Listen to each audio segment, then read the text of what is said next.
Amém. Deus, graça e paz, parte do nosso Senhor e Salvador Jesus Cristo. Você que está nos acompanhando pela live, nós somos a Igreja Batista Memorial de Rocha Grande. Estamos situados na Avenida 2 Italianos, 975. Aos irmãos que encontram presentes, boa noite, graça e paz, por parte desse Deus que é nosso Senhor e também nosso Salvador. Eu quero convidar você a estar se colocando em pé. Antes de nós orarmos, eu quero convidar você a abrir a sua Bíblia num texto que é o texto do profeta Abacuque, no capítulo de número 3, do versículo 17 até o versículo de número 19. Abacuque, capítulo de número 3, de 17 a 19. Ok? Diz assim a palavra do Senhor: ainda que a figueira não floresça, nem haja fruto na vide, o produto da oliveira minta, e os campos não produzam mantimento, as ovelhas sejam arrebatadas do aprisco, e nos currais não haja gado. Todavia, eu me alegro no Senhor, exulto no Deus da minha salvação. Versículo 19: o Senhor Deus é a minha fortaleza, e faz os meus pés como da corça, e me faz andar altamente ao mestre de campo para o instrumento de corda. Vamos orar. Essa noite nós queremos falar sobre profecias bíblicas. E nas profecias bíblicas nós vamos ver uma coisa muito interessante. É o viveres, ou a provisão de algo que Deus vai estabelecer. Na crônica do texto que nós vamos ver, viveres significa provisão de alimento. O que eu gostaria que você estivesse entendendo nessa noite é que nós vamos ver no âmbito da profecia bíblica Deus como um grande provedor. E nós vamos aprender uma coisa muito interessante: é que quando falamos de profecias bíblicas, aonde Deus se manifesta como a provisão, nós vamos entender pelos nossos olhos ou pela nossa perspectiva humana como Deus faz, porque o improvável, o impossível, aonde não existem condições, Ele faz surgir condições. Vamos orar? Vamos agradecer a Deus. Pai, em nome do Teu Filho Jesus, nós acabamos de ler o texto da Tua palavra. Ainda que a figueira não floresça, ainda que não haja figos, ainda que a vide não dê o seu fruto, ainda que haja situações adversas, nós iremos nos alegrar no Deus que provê, no Deus que muitas vezes Ele transcende o que pensamos ou até mesmo o que imaginamos, ou quando muitas vezes estamos numa angústia, estamos num problema e carecemos da ação poderosa do Senhor, e muitas vezes pela pequenez da nossa fé, nós pensamos ou muitas vezes externamos a palavra ou no falar. Não há solução, não tem como. Mas Deus, hoje nós vamos ver que a Tua profecia, a Tua mensagem, a Tua palavra mostra que o impossível, o improvável, por meios que muitas vezes nós nem imaginamos que vai acontecer, o Senhor faz. Então vamos alegrar na presença do Senhor. Vamos bendizer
que não tem nada para show ainda, mas a gente vai colocar. E ela fala sobre o Senhor, ele ser Jeová Jireh, aquele que provê. Amém?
Mesmo assentados, nós vamos cantar o hino de número 152 do nosso cantor cristão. Hino de número 152, hino muito conhecido, e ele é intitulado Pastor Divino. A primeira estrofe diz: ouve-nos, pastor divino, nós que neste bom lugar, teu rebanho congregado, desejamos te adorar. Cristo amado, vem teu povo abençoar. Cristo amado, vem teu povo abençoar. Vamos fazer esse hino. Antes de lermos o texto da ministração, o que geralmente as igrejas batistas ela tem a prática de fazer: ler o texto e orar pedindo ao Senhor que o Senhor esteja iluminando o pregador, para que ele não fale dele mesmo, mas que ele venha falar o que é a vontade de Deus. Então, antes de nós lermos o texto, nós já vamos orar, cantando esse hino e pedindo que o Deus que provê, mediante as profecias da sua palavra, ele possa nos abençoar mais uma vez nessa noite. Hino de número 152.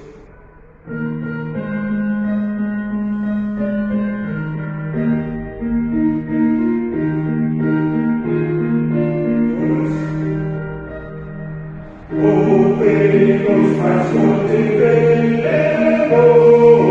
nós que neste bom lugar, teu rebanho consagrado, desejamos adorar.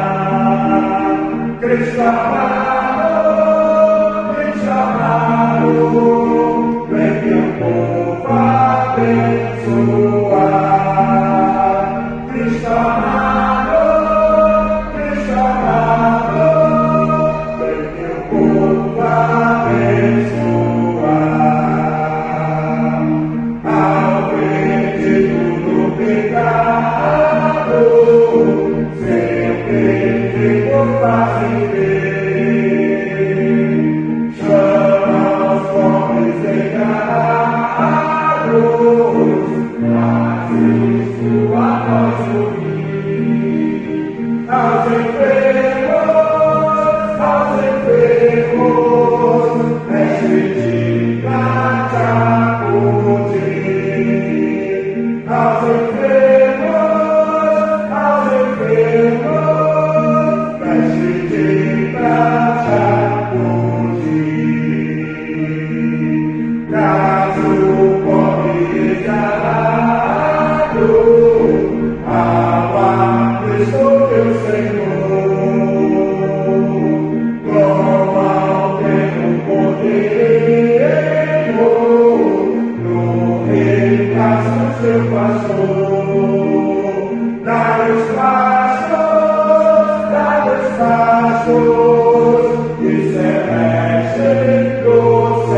em suas Bíblias em 2 Reis, capítulo de número 7.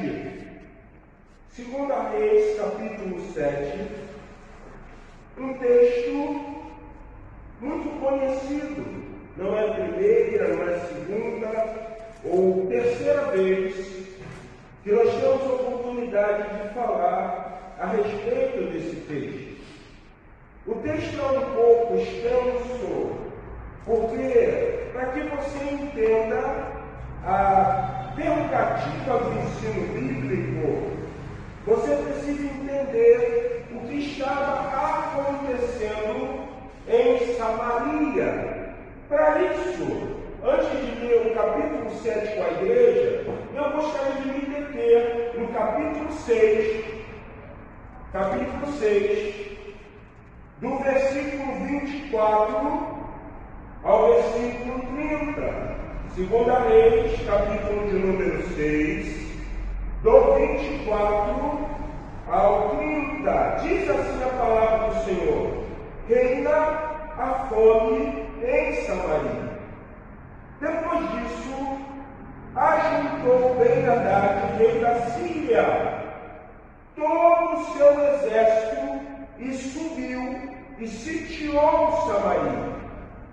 Houve grande fome em Samaria, e eis que a sitiaram a passo de se vender a cabeça de um jumento por 8 ciclos de prata, e um pouco de esterco de pombo por 5 ciclos de prata.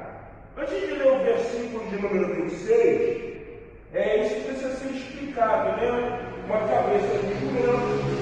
E por que o esterco de pombo? Alguns dizem que servia como combustível, não era para ser comido. A fome estava tão agravante ao ponto de que você vê essa situação. Passando o rei de Israel, versículo 26, pelo muro, gritou-lhe uma mulher: acode-me, ó rei, meu senhor.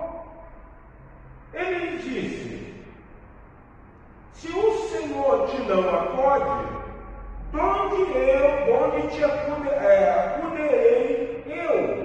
Da eira ou do lagar? Então você tem a eira, aonde se malhava o trigo, e você tem o lagar, onde se pisava a uva. O rei, ele está dizendo uma coisa muito notória: olha só, se eu não consigo ter abundância de alimento, de cereal ou de vinho, porque o lagar, a eira está vazio, então não tem como eu te acudir. Perguntou-lhe o rei: que tens?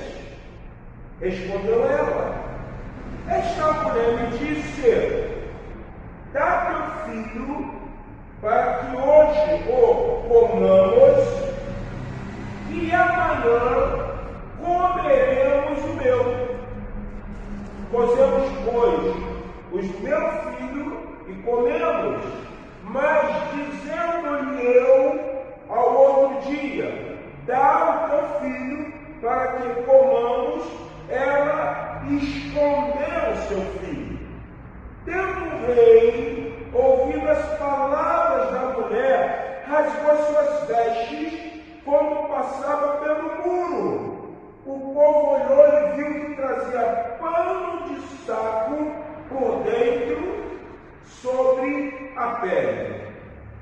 Antes de olhar no restante desse texto, você vai ver uma coisa que nós podemos classificá-la como sendo extremamente degradante. O rei da Síria está subjugando o rei de Israel. E aí o que está acontecendo? Você vê que a consequência de Israel estar subjugada ao rei da Síria envolvia uma coisa não política e não também cultural, mas de princípio divino e espiritual, que é o que? Israel esqueceu de Deus. Israel voltou as costas para Deus. Se nós fôssemos conjecturar, nós poderíamos dizer uma coisa muito simples. É mais ou menos assim: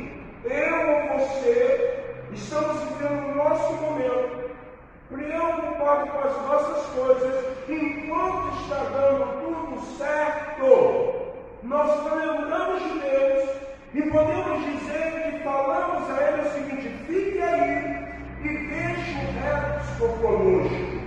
Só que você vê que a consequência da desobediência do povo trouxe o quê? Caos, trouxe o quê? Calamidade, trouxe o quê? Fome, trouxe o quê? Degradação. Ao ponto de que a escassez era tão notória, a fome estava tão perversa, que o que aconteceu? Duas mulheres fizeram um acordo de fazer uma coisa onde a própria palavra de Deus diz que Deus nunca havia pedido sacrifício humano.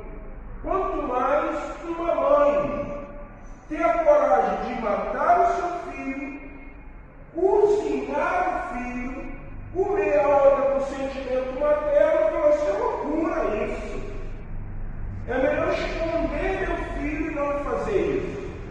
E é uma questão, queridos, que nós precisamos ter uma compreensão que não é uma questão de uma fome de 1 ou 2 dias. Quando uma nação está sitiada por outra nação, é muito óbvio, é muito claro que a outra nação ela vai ser perversa. Mas existe uma coisa que nós precisamos de entender.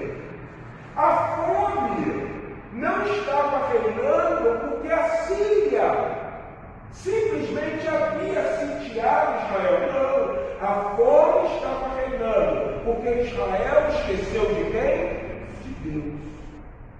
De Deus.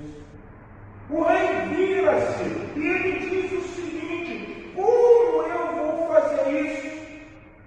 Como eu vou trabalhar dessa forma se a eira aonde se malha o trigo, o lagar aonde se pisa a uva, não tem produzido? Em outras palavras, você vê que Israel, pela fala de Jorão, que era o rei, ele está dizendo o seguinte: a escassez está reinando, os celeiros já estão completamente o quê? Vazios. Vocês perceberam atenção numa coisa? A fome, mas se tem o quê? Dinheiro. Porque eles conseguiram comprar a cabeça de jumento, esterco de pombo. E o texto mesmo diz: portanto, os 5 ciclos de prata pelo esterco do pombo, e 80 ciclos de prata por uma cabeça de. Em outras palavras, a fome ela reina, e a fome ainda traz uma coisa que é o absurdo. O que é o absurdo? Pagar 80 ciclos de prata por uma cabeça de jumento. 80 ciclos, se você pega a profecia a respeito de Judas, né, o traidor, e aí cai no Judas, que vendeu Jesus por quantas moedas de prata mesmo? 30. E ao ponto de que ele, com 30 moedas de prata, o texto do Novo Testamento diz que ele comprou um campo, e o campo foi para a própria perdição dele, os 30 moedas de prata, porque era um dinheiro de quê? De sangue, aonde ele entrega um homem inocente para morrer pelos pecados de quem morreu. Aqui o texto está dizendo que eles compraram uma cabeça de jumento por 80. Então você percebe que a fome está reinando, literalmente. Se plantava e nada o que acontecia. Porque existe uma coisa muito interessante, irmãos. Quando eu e você esquecemos do nosso compromisso de fidelidade, de devoção, de obediência, de amor a Deus, nós não vamos conseguir nada.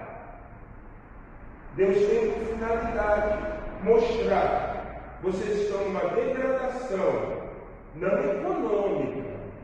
A fome não está trazendo degradação econômica, mas a fome é consequência da degradação que? Espiritual de vocês.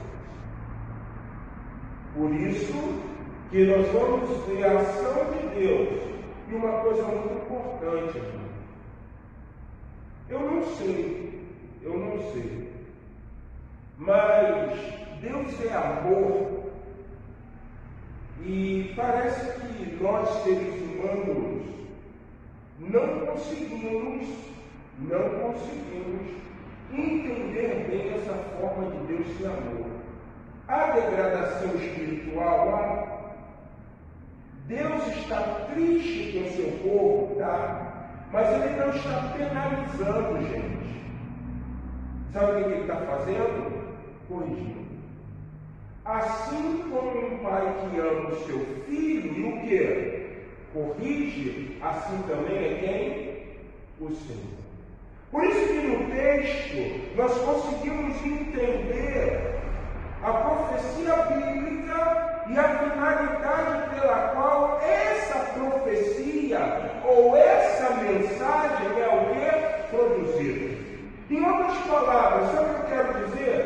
Deus verdadeiramente, muitíssimo ama o homem. Ele está vendo tudo isso. Ele está vendo o cenário de calamidade, o cenário de poder político, tomada, o cenário de degradação espiritual, o cenário de uma ausência de princípios extremamente divinos. Mas Ele ama muitíssimo o homem. Por isso Ele vai produzir algo. Isso nós precisamos entender. Independente muitas vezes da nossa postura, Deus Ele nunca vai nos deixar de quê? Amar, mas Ele vai nos corrigir. Ele vai nos corrigir. E Ele está nos corrigindo porque Ele o quê? Nos ama. Porque se Ele não amasse, Ele não corrigiria.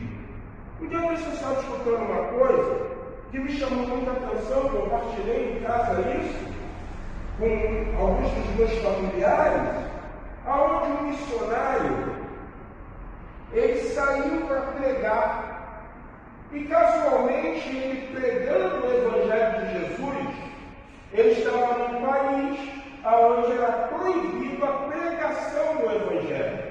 O que aconteceu com esse missionário? Ele foi capturado pelo exército daquele povo, ou daquele país. Ele diz no seu relato que todos os dias um homem adentrava onde ele estava preso, não interrogava ele, não dizia que ia matar ele, mas todo dia dava uma surra naquele homem, ou uma surra no missionário. Ele pensando, falou o seguinte: Deus, eu só simplesmente estou simplesmente pregando o teu Evangelho. E ele ouviu algo muito interessante que chamou a atenção dele, porque na mente dele ele pôde ouvir Jesus dizendo o seguinte: olha só, quando esse homem entrar para te bater, ama ele. Ama-o. Pô, você pode imaginar todo dia que você está apanhando? E Deus falar, se esse homem entrar aí, ama esse homem. É fácil de entender, como se fosse a dimensão exata do que é o grande amor de quem? Porque muitas vezes nós agimos da mesma forma como aquele soldado agia com o por causa disso, Deus deixou de chamar? Não.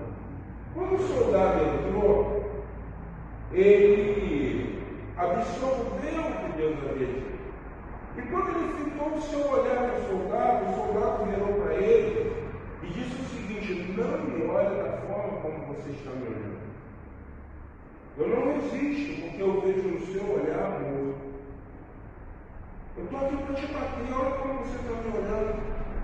E ele relata que aquele homem, o soldado, ele cai no chão e começa a chorar porque ele se sentiu constrangido pelo amor daquele filho. O amor de Deus se manifesta na nossa vida pela correção do texto. Na vida do missionário não é uma correção, mas é algo que Deus está ensinando. Mas no texto que nós estamos trabalhando, o amor de Deus se manifesta na nossa vida, mostrando a correção e nos levando a uma compreensão de como Ele o quê? Nos ama.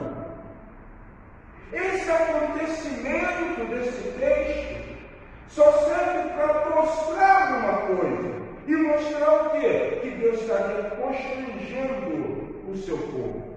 Há um constrangimento de Deus por parte, ou de Deus em Israel, para mostrar o seu grande amor.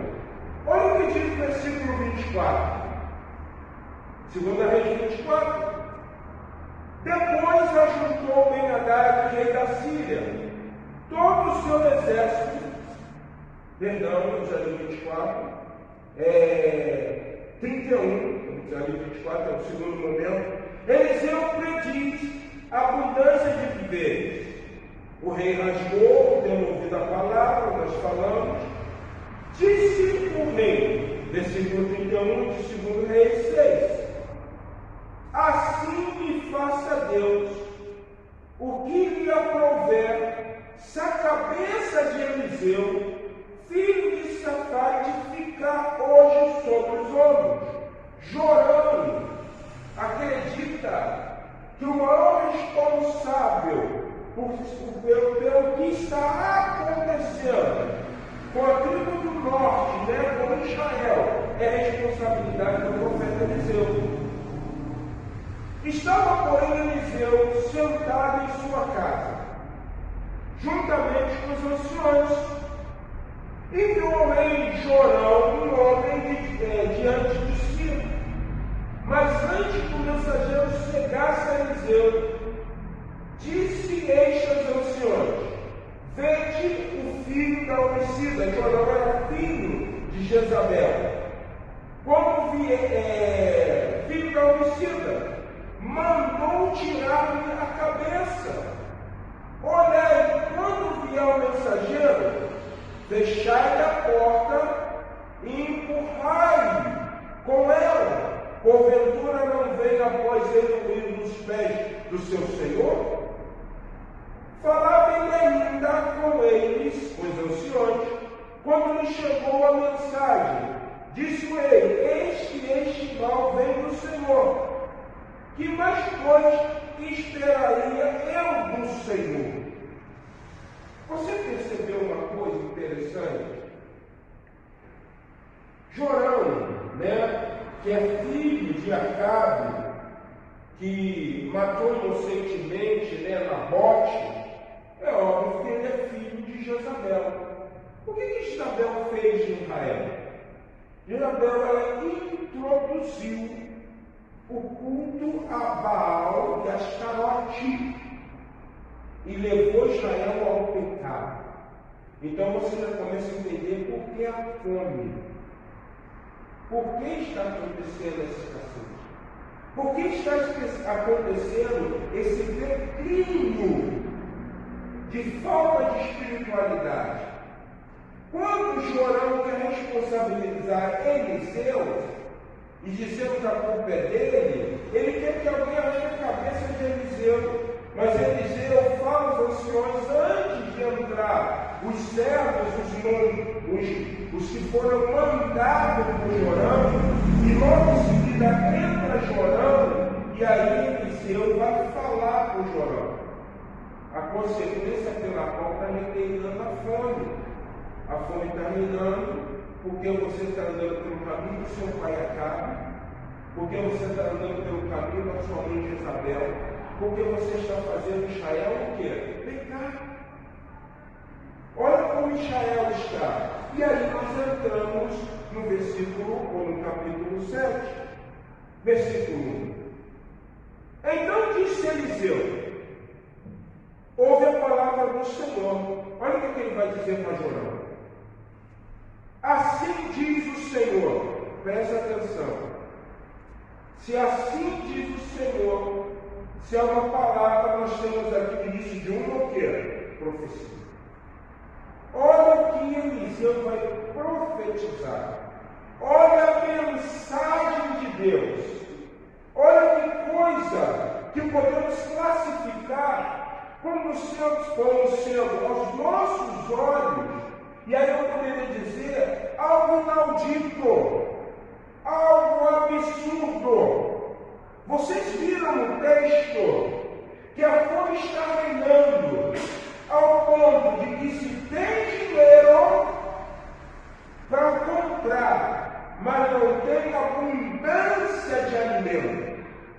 Não tem. Você percebeu no texto que duas mulheres fizeram uma negociação. Hoje nós comemos nosso filho, amanhã nós comeremos o seu. Você viu no texto que não tem uva no lagar, não tem vinho, não tem azeite, não tem trigo na eira onde se malhava o trigo. Não está produzindo nada. Jorão está dizendo, o responsável disso é Eliseu. A responsabilidade é que eles abandonaram o Senhor. E a personificação do profeta no Velho Testamento, ela é muito linda. Por quê? Porque alguns vão defender que os profetas, eles surgiram por causa da negligência dos sacerdotes. Uns defendem isso, só a profeta, porque a responsabilidade de ensinar o oráculo, a mensagem divina, era dos sacerdotes.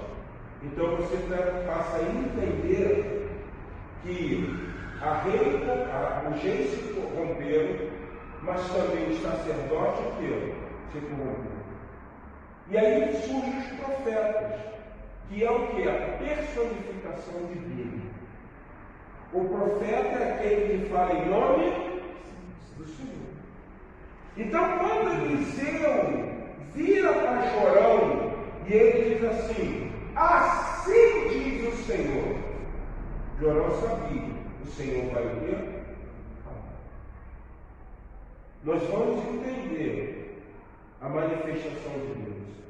E aí diz, então disse Eliseu: ouve a palavra do Senhor.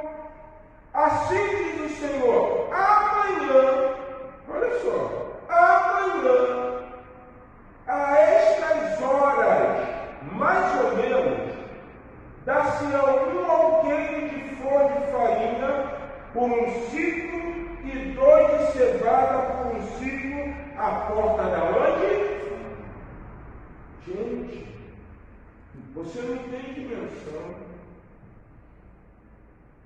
Deus está dizendo o seguinte: amanhã vocês não vão comer cabeça de porco, de jumento, e nem esterco de pombo, e não vão pagar nem 5 denários, ou 5 moedas de prata e de prata. Ele disse assim: amanhã, às 6 horas, mais ou menos, dá-se um alqueire de flor de farinha por um ciclo. Um ciclo. E dá-se um alqueire de flor de farinha por um ciclo, e 2 de cevada, 2 alqueires de cevada por um ciclo, à porta de quê? De Samaria.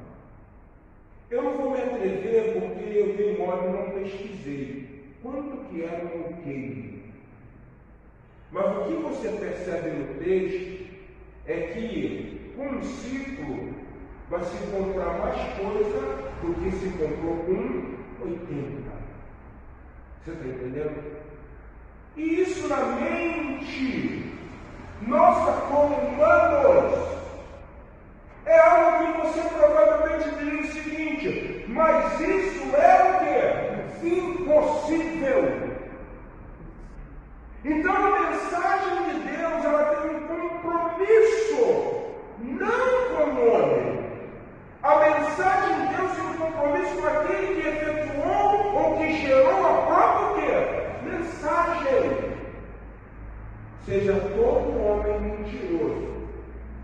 Deus seja o quê?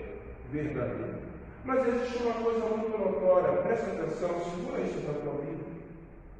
Eu não sei qual a adversidade que você pode estar passando, que te faz olhar para o horizonte, olhar para trás, e no teu pensamento diz assim: esse problema é impossível de ser o quê?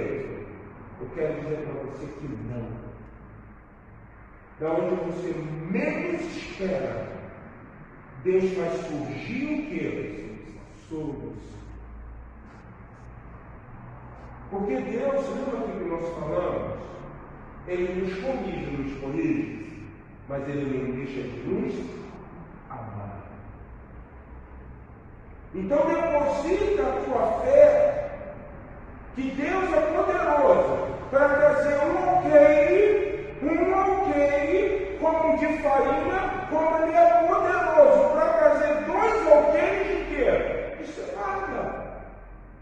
Porque Deus faz as coisas acontecer pelo seu propósito e também pelos seus próprios o quê? Desígnios. Lembra o que Ele falou para Moisés? Nós vimos já isso. Mas faz-se necessário ressaltar para que somente a tua fé, para que isso faça você entender que Deus não está desapercebido da situação que você está vivendo. Para que você possa entender e tirar da tua mente uma voz que muitas vezes sopra e diz assim: Deus não se preocupa comigo. Deus não está me vendo. Mentira! Pode ser que Ele esteja corrigindo, como pode ser que Ele esteja ensinando, mas uma verdade é, Ele sempre continua o quê? Amando. Sempre. Não tem como Ele deixar de nos amar. Você às vezes olha testemunhos de homens que amaram o presente século, mulheres que amaram o presente século, jovens que amaram o presente século e tiveram a oportunidade de retornar. Viveram situações que muitas vezes poderiam ser uma situação de final da sua vida, mas Deus foi misericordioso e eles estão dizendo: eu aproveitei a oportunidade que Deus me deu e eu pude entender o seu grande amor. Sabe por que eu estou falando isso? Que pode ser que você esteja ouvindo e você diga o seguinte: mas pastor, eu conheço pessoas que amaram o presente século e foram ceifadas, morreram, porque não conseguiram aproveitar a oportunidade de entender o que? O grande amor. Porque quem entende o grande amor de Deus não pode ter a sua vida o quê? Quer saber de uma coisa? Esse negócio aqui, o final é morte. E esse negócio aqui, o final é caixão. E esse negócio aqui, o final é morrer longe de Deus. Então, se Ele está me dando a oportunidade, eu entendi o seu grande amor, estou o quê? Voltando. E aí o texto diz, versículo 2: porém, isso aí é fundamental. Porém, o capitão, cujo o braço do rei apoiava, respondeu a Eliseu, homem de Deus: ainda que o Senhor fizesse janela no céu, poderia suceder isso? Diz o profeta: eis que tu verás com os teus olhos, porém disso não. Quando eles produzem uma profecia, se é o Senhor que está falando, a Ele produziu e Ele deu a responsabilidade de cumpri-la. Então o que Ele espera do ouvinte? Que o ouvinte não duvide. Porque quando nós duvidamos do que Deus pode fazer, estamos fazendo Ele o quê? Mentiroso. Olha só o que o capitão falou. Pô, um ok, 2 ok, um de farinha e um de cevada, é impossível. Eliseu vira para ele e diz assim: por causa da ausência da tua fé, Você vai ver, mas não vai ver. Irmãos, a profecia bíblica, ela muitas vezes quer proporcionar para nós robustez de fé. Haveria alguma coisa demasiadamente difícil para Deus? O que pode ser difícil para Deus?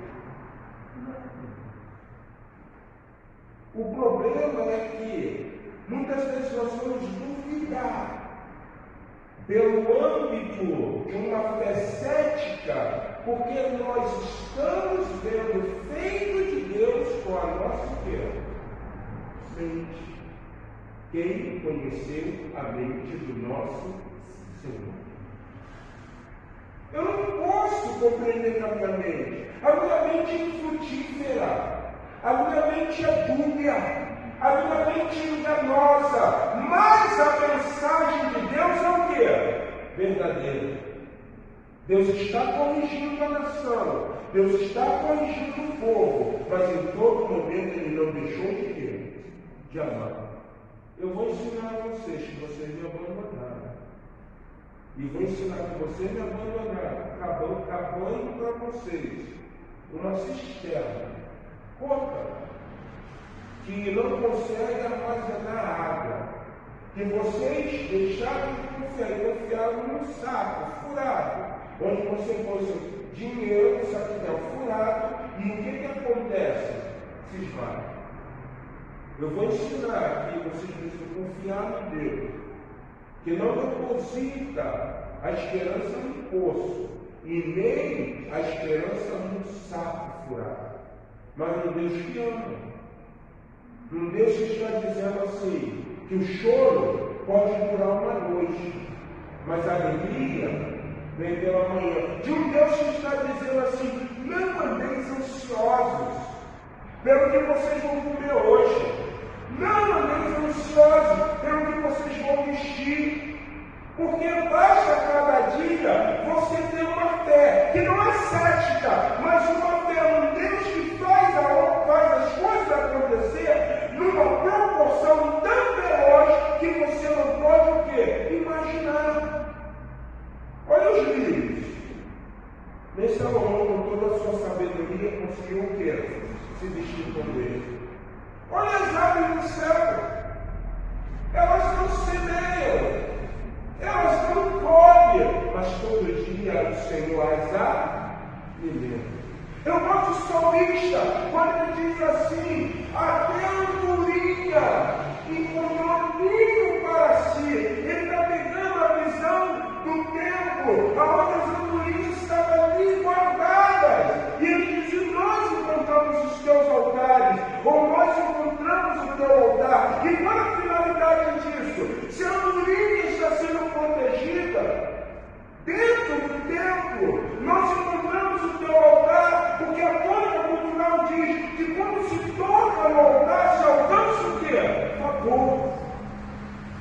Nós encontramos lá, nós encontramos o altar e também temos o teu favor. Então a profecia ensina uma fé. Uma fé não no provável, mas uma fé no improvável. E tem um motivo. Minha filha está horrivelmente endemoniada em casa. O que eu vou fazer? Não, eu não posso largar Israel e você é uma mulher de Sidom, uma mulher sirofenícia. Eu não posso tirar o pão que é dos filhos e dar os cachorrinhos. Tudo bem, eu entendo, eu estou triste com isso. Porque eu sei que você é um amoroso, perdoador, benigno. Mas deixa eu comer então as migalhinhas que caem, porque quem tem um bichinho de estimação, ele permite que esteja perto da mesa. Então quando ele está comendo, ele está caindo. E o bichinho de estimação está melhorando. Gente, a Bíblia diz que Jesus olha para aquela mulher, ele diz assim, nunca vi uma fé tão cética como a tua? Não. Nem Israel não. Eu vi uma fé como a tua. Vai, porque quando tu chegares em casa, tua filha está. eu não vejo. Mas a Bíblia me ensina que a profecia bíblica faz com que eu tenha fé. Eu não vejo. Mas a profecia bíblica diz: um ciclo você vai comprar um alqueire de farinha. E com 2 você vai comprar 2 alqueires de cevada. Porque uma cabeça de burro vocês compraram por 80 ciclos de prata.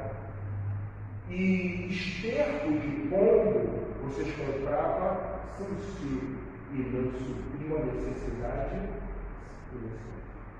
Meu querido, meu irmão, segura isso aí na tua vida. O improvável, o impossível, ele faz. Não há nada demasiadamente impossível para o Senhor. Para nós finalizarmos, nós precisamos entender o recurso da profecia. Olha o que diz: 4 homens leprosos estavam à entrada da porta, os quais disseram uns aos outros, versículo 3: por que estamos nós aqui, sentados até que morramos? Os leprosos não tinham perspectiva. Aparentemente, ele deve ser judeus de Samaria. E eles estão dizendo o seguinte: a fome está ruim. Estamos sitiados pela Síria. Vamos sair daqui, agora, vamos procurar alguma coisa. Já estão comendo criança, estão comendo cabeça de jumento, e aí eles vão. Se dissermos, entramos na cidade de Samaria, há fome na cidade. Deixa eu dizer que há fome em Samaria, e morreremos lá.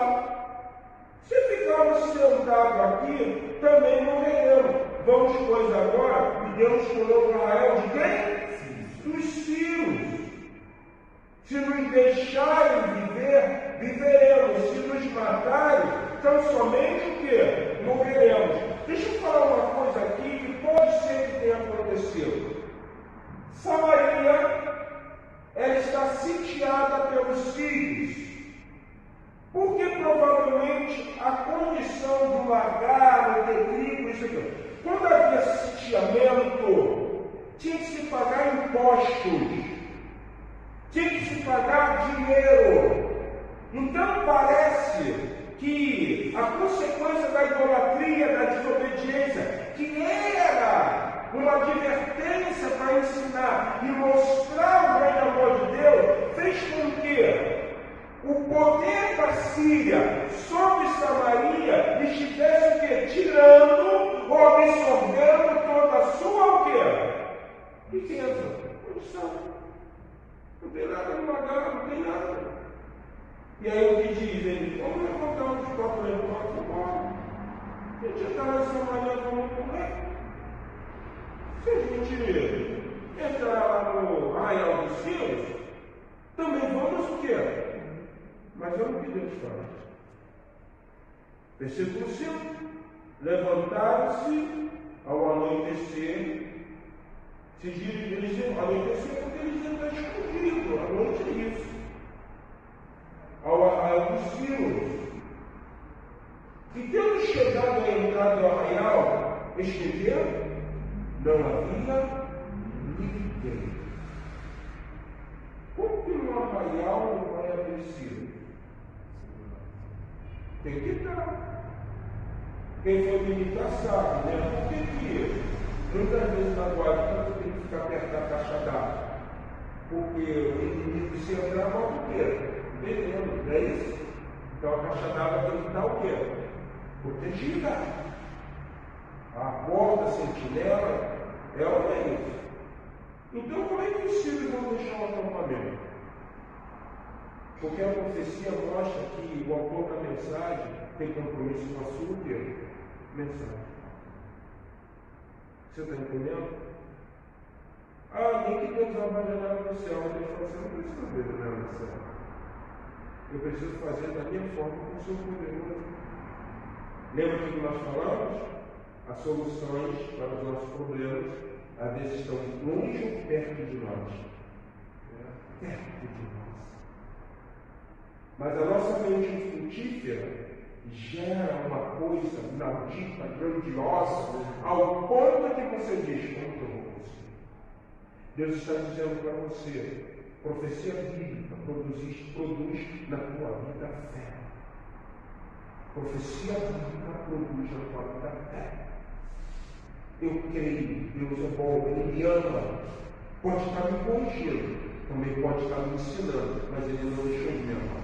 Levantaram-se ao anoitecer para se dirigir ao arraial dos Círios, e quando chegaram à entrada do arraial, eis que não havia lá ninguém, porque o Senhor fizera ouvir no arraial dos Círios ruído de quê? Carros e cavalos e ruído de um grande exército, de maneira que disseram uns aos outros: eis que o rei de Israel armou contra nós o rei dos heteus, os reis dos egípcios, para virem contra nós.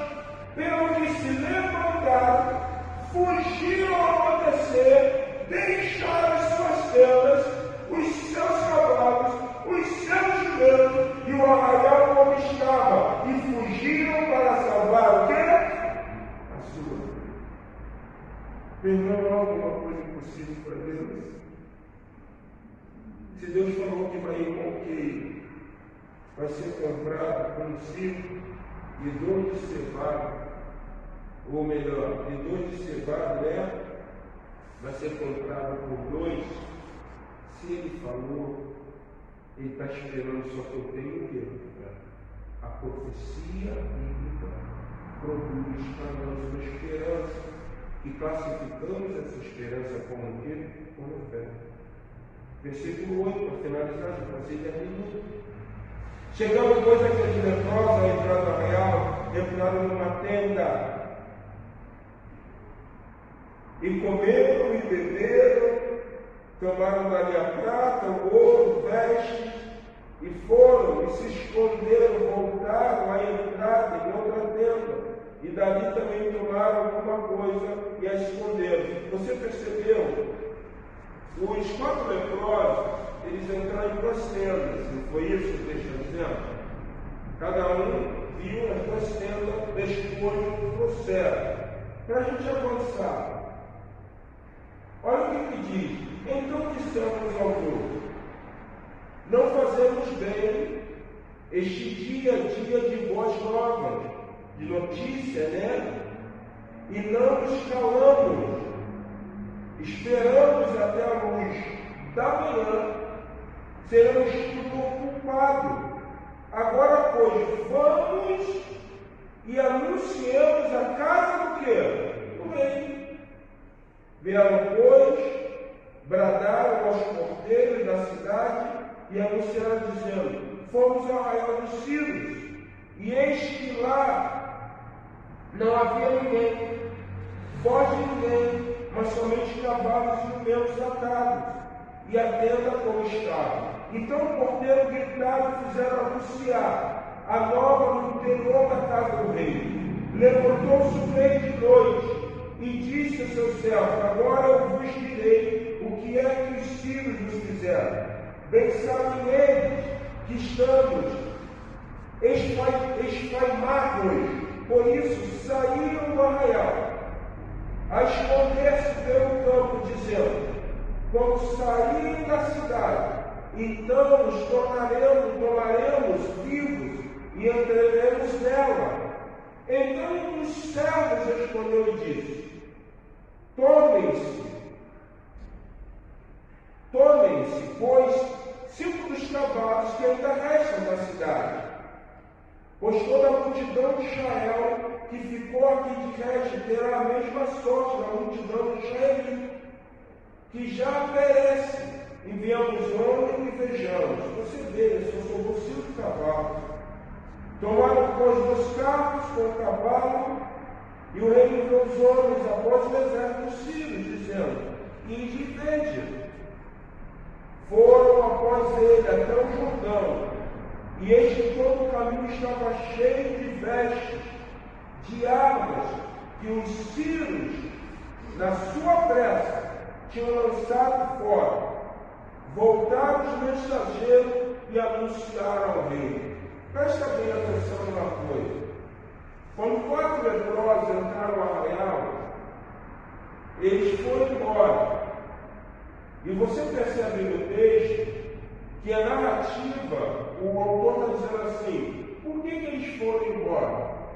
Porque eles ouviram que um som de grande alarido de guerra. A ideia é essa. E ele fala: não pode ser Samaria. Número reduzido, o alarido está muito avantajado. E eles saíram. Você prestou atenção no final que diz? Quando eles agora, por ordem de Jorão, esses 2 carros, né, com cavalos e cavaleiros vão, eles passam pelo Jordão. Vocês viram o texto disso? O que eles acharam no Jordão? Roupa e veste. Você deduz o que aconteceu? Quando os que estavam no arraial fugiram, provavelmente havia alguns que estavam o quê? Se banhando. E eles falaram: vamos embora. Mas vamos embora. Bota a tua roupa, deixa tudo aí, o quê? Porque Samaria está com aliança com os heteus, né? E também com o Egito. Aí se cumpre a profecia. Versículo 16 para nós finalizar. Então saiu o povo e saqueou o arraial dos sírios. E assim o quê? Se vendia um alqueire de flor de farinha por um ciclo de prata. E dor de cevada por um ciclo, segundo a palavra.